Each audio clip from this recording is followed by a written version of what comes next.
I thought I was the luckiest wife in Ohio for 50 years, but 3 days after my husband's funeral, the bank called. Our $1 million retirement fund, gone. Every cent was drained by the man I shared a bed with. And the paper in my hand, it wasn't a will. It was an eviction notice for a house I thought we owned outright. My name is Margaret. At 72, I'm supposed to be picking out garden seeds, not deciding which of my belongings will fit into a homeless shelter. My son, a successful lawyer, told me to stop crying and find out where the money went. That's when I found the shoebox under the floorboards of Arthur's workshop. No jewelry, no hidden cash, just wire transfer receipts to a small town in Texas, addressed to someone with a name I'd never heard of. My husband didn't gamble. He didn't have an affair. He was funding something far more dangerous, something that could get us all arrested. And as I stand here watching the sheriff park in my driveway, I have to decide. Do I protect the memory of a saint, or expose the man who left me with nothing to save a family of strangers who aren't even supposed to be in this country? The silence in my dining room was louder than the ticking of the grandfather clock in the hall. My son, David, sat across from me, his expensive suit jacket draped over the chair I'd bought him when he passed the bar. He didn't look like a grieving son. He looked like a man reviewing a failing merger. "Mom," he said, tapping a pen against the bank statements. "There's no easy way to say this. Dad didn't just spend the savings.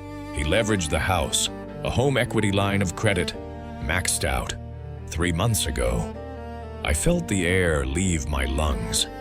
But the house was paid off in 2012, David. We had a party. We burned the mortgage papers in the fireplace. Clearly, he went back for more, David sighed, his voice lacking any warmth. The bank is moving fast. Since the primary account holder is deceased and the payments are 90 days delinquent, they're initiating foreclosure. You have 30 days, maybe 40 if I pull some strings. 40 days? I whispered, my eyes stinging. To leave my life? To leave your father's memories? Then came the real sting. My daughter, Chloe, leaned in. She had been scrolling on her phone, likely checking her own investment portfolio. "Mom, we looked into the assisted living facility down the street, the one with the gardens you liked, but without the 401k. You can't afford the entry fee. We checked your Social Security. It barely covers the basics. I can stay with one of you," I suggested, the words tasting like ash in my mouth. "Just until I figure this out." David and Chloe shared a look. It was a look of calculated inconvenience. "My house is mid-renovation, Mom," Chloe said quickly, "and David's kids have their SAT prep. It's just a bad time. We found a state-funded senior complex in the county. It's modest, but it's safe." Modest. That was the word wealthy children used for bleak. They left an hour later, leaving me with a stack of options folders and a cold cup of tea. They didn't ask how I felt. They didn't ask why Arthur, a man who once saved every copper penny, would throw away our future. That night, I didn't go to the state-funded complex.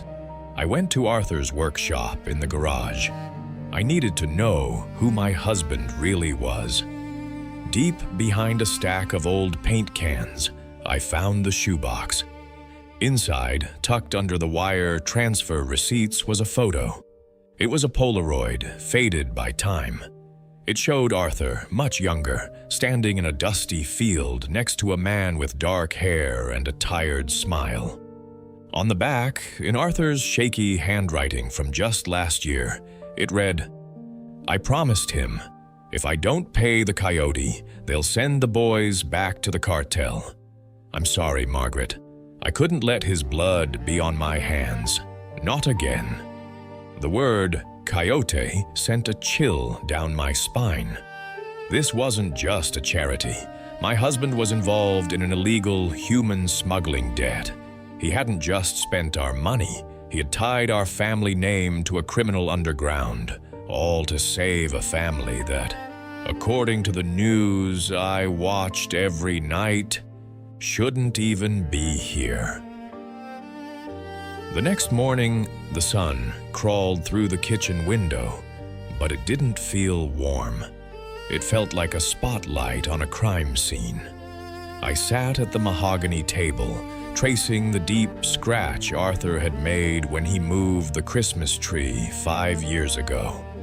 Every corner of this house whispered a memory. The height markers on the pantry door where the kids grew up, the stain on the rug from our first anniversary champagne.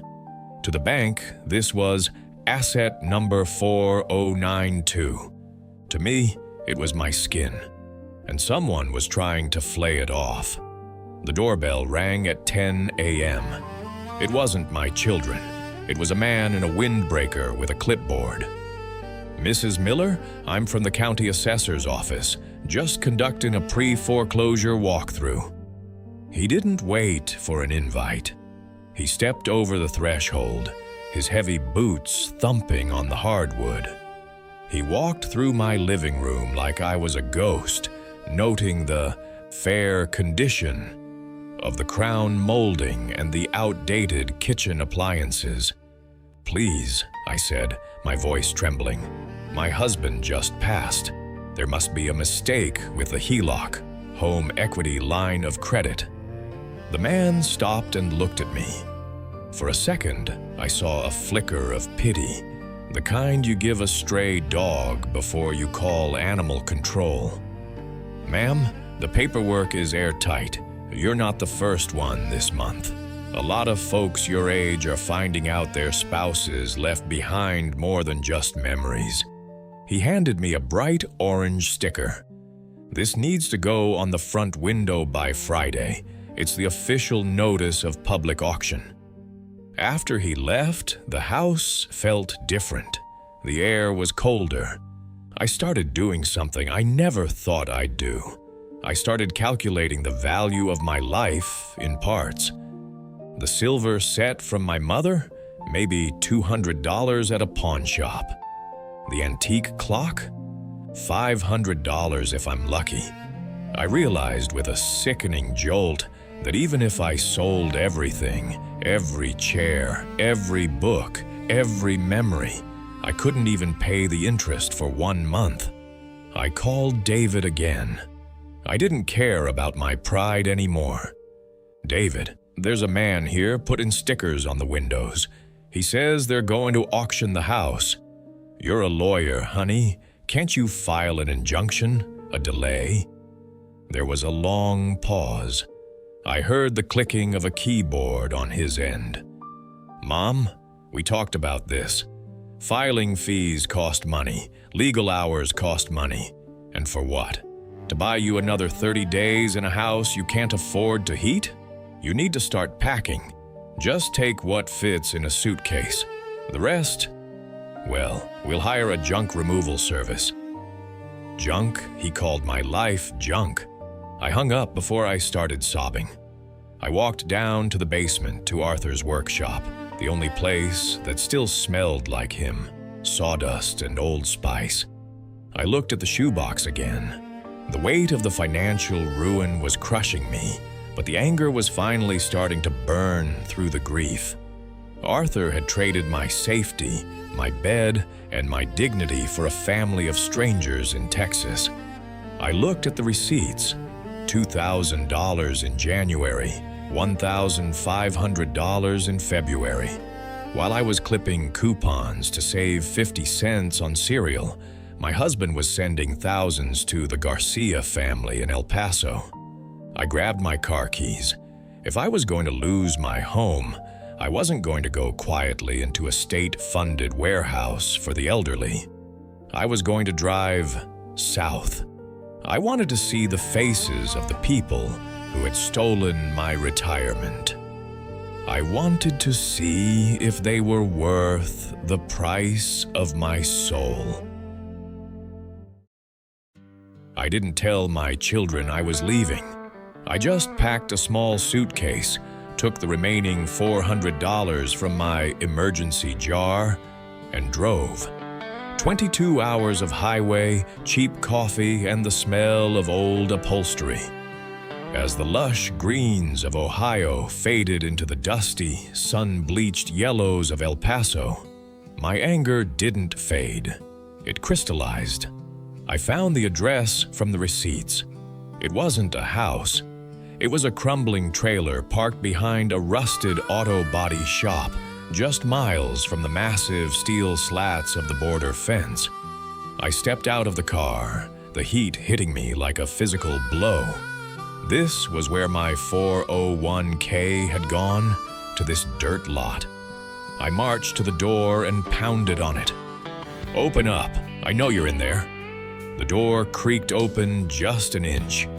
A woman's face appeared, younger than me, maybe 40, with deep, dark circles under her eyes that spoke of 1,000 sleepless nights.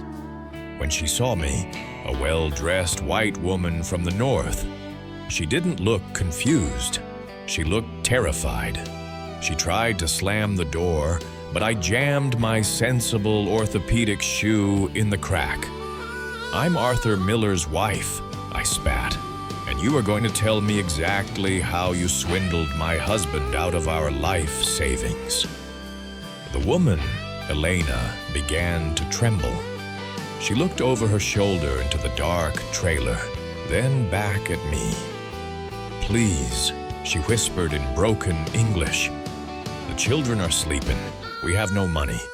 Arthur, he was a good man. He was saving us." "Saving you?" I laughed, a bitter, jagged sound. "He was bankrupting me. He lost our home for this? For people who aren't even legal citizens? He didn't tell you?" Elena's voice cracked. She opened the door wider, revealing a tiny, sweltering space. On a small wooden table sat a shrine with a candle and a photo. It wasn't a photo of a saint. It was a photo of a young man in a 1970s Army uniform. "My father," Elena said, pointing to the man. "He served with Arthur in Vietnam. He saved Arthur's life when their unit was ambushed. He pulled your husband through the jungle for 3 days while he was bleeding out." I froze. Arthur had never talked about the war. Not once. "My father was deported 20 years ago," Elena continued, tears streaming down her face. "He died in a cartel crossfire shortly after. Arthur found us 5 years ago. He told my father's ghost he would never let his grandchildren suffer the same fate. He wasn't paying for our rent, Mrs. Miller. He was paying the coyotes, the smugglers, to keep the cartel from taking my sons back across the river. He was paying for their lives." Suddenly, the orange sticker on my window in Ohio felt small. I looked at the 2 young boys sleeping on a single mattress on the floor. They were the same age as my grandsons. The financial ruin was still real. I was still going to be homeless in 3 weeks. But for the first time, I realized my husband hadn't been a fool. He had been a soldier still fighting a war I never knew existed. But then, a black SUV with tinted windows pulled into the dirt lot, kicking up dust. Elena's face went white. "They are here," she whispered, her voice paralyzed with fear. "The payment was due yesterday. They don't care about Arthur being gone. They want the rest." The black SUV stopped just feet from where I stood. 2 men stepped out. They weren't movie villains with tattoos and scars. They were clean-cut, wearing tactical gear and sunglasses. The kind of men who looked like they did this for a living, efficiently and without soul. "Elena," the lead man said, his voice as flat as the desert landscape. "Arthur's late. We don't like late, and we definitely don't like witnesses." He looked at me, his eyes scanning my Ohio license plate. "You're a long way from home, Grandma. You here to settle the balance?" My heart was hammering against my ribs like a trapped bird. But I remembered Arthur's workshop. I remembered the man who saved him. I didn't have money, but for the first time in weeks, I realized I had something else. Nothing left to lose. "I am Arthur's executor," I said, stepping forward, my voice surprisingly steady. "And I know exactly who you are. I've spent the last 48 hours documenting every wire transfer, every routing number, and every coyote contact my husband kept in his records." The lead man smirked, stepping into my personal space. "Records? You think a few receipts scare us? The police in this town don't even look this way." "I'm not talking about the local police," I whispered, leaning in so only he could hear. "My son is a federal prosecutor in Ohio. My daughter-in-law is an investigative journalist. I've already uploaded scans of every document Arthur kept to a cloud server.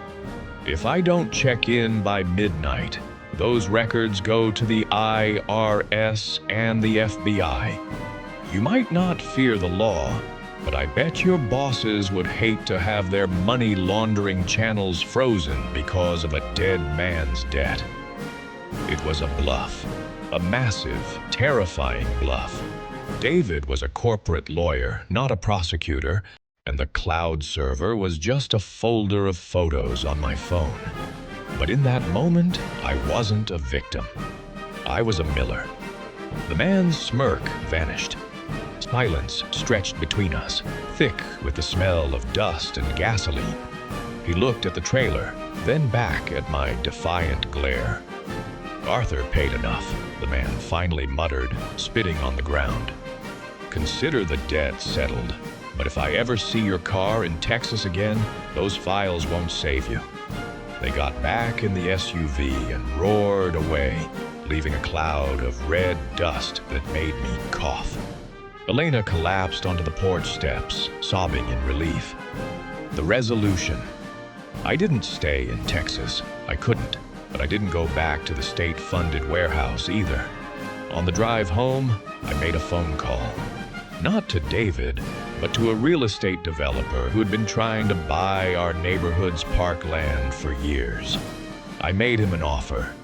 He could have my house, but only if he paid 3 times the market value in cash up front to avoid the auction. He agreed. I lost my home? Yes, but I saved my soul. With the money, I paid off the bank and bought a small 2-bedroom cottage in a quiet town 3 states away. It isn't a mansion, and it doesn't have crown molding, but it's mine. I sent the remaining $60,000 to a specialized immigration law firm in El Paso, the best money can buy. Elena and her boys now have a legal path to residency. They aren't running anymore. Yesterday, I received a package.